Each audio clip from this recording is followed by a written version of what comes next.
We're going to keep the show going. Ladies and gentlemen, your next act is one of the top performers in the Maritimes.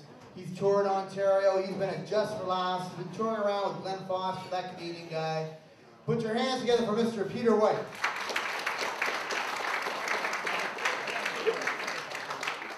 Well, my name is Peter White, and my business is funny, I guess. I'm a comedian. Being a comedian means to me that I get paid very little to go to a lot of crappy little towns and tell people jokes. But then occasionally you get to go to a nice place and tell people jokes, and then you feel special. And then you still don't get paid a lot of money. If you ever go to Cape Breton, you have to get directions from a Cape Bretoner, because they're the funniest things on the planet.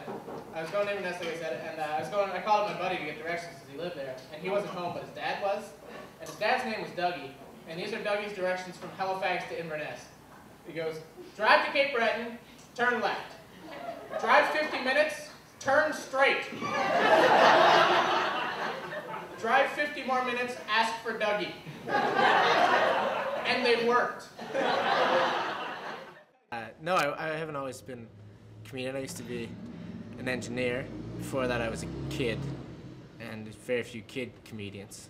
So you can just go wherever and try it out. The clubs all have open mics where you can go down and just sign up and give it a shot. And so that seemed a lot more fun than sitting in a cubicle hating life. So I did that and then kept doing that. It takes about 4.5 years of schooling to become an engineer, otherwise known as about $50,000, which I now owe to the bank and the government for a degree that I'm not using. Which, I mean, if I'm not using the degree, I don't see why I should owe the money. But I guess I do. The banks are selfish like that. I started thinking maybe that I could do comedy as a living instead of engineering. Probably about a year into it. Finally getting a little bit of a handle on this, and they finally opened a comedy club in Halifax, which made it a lot easier because before that we were just in some crappy bars. And so once the club opened, there was finally something to work towards. You could work towards working in the club and getting paid. I'll tell you this is a boring fact about myself, but it's true. I like peanut butter and I like jam, but I don't like the two of them combined, and that drives my mom absolutely nuts. She's like, you like them separate, why not together?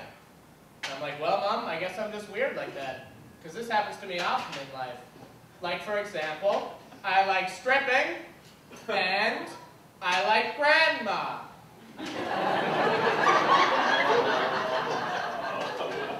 I know, it's weird, It's like grandma, cool, stripping, cool, grandma stripping, worst Easter ever. I don't like telling people I'm a comic because a lot of people don't really respect it. You're like, yeah, I'm a comic, and they're like, oh, that's too bad. They think it's, you know, a bad decision. Like, you quit real life to be that. It's not respected like it is in some other places. Like, if I said I was an actor and people saw it, they'd be like, oh, that's great. But comics are just not respected in Canada for some reason. It's too bad. My parents are very supportive. They come out all the time to shows. My parents come and they're very nervous at shows. It's really funny. And my mom recently had a little bit to drink, and she was like, we saw you like when you first started and you were really bad. I was like, oh, you didn't tell me that at the time. That was nice of you. But now when she sees me on TV, she gets excited. And the reason my mom thinks I can make it now because she saw Ellen Page on Oprah, and Ellen Page is from Halifax.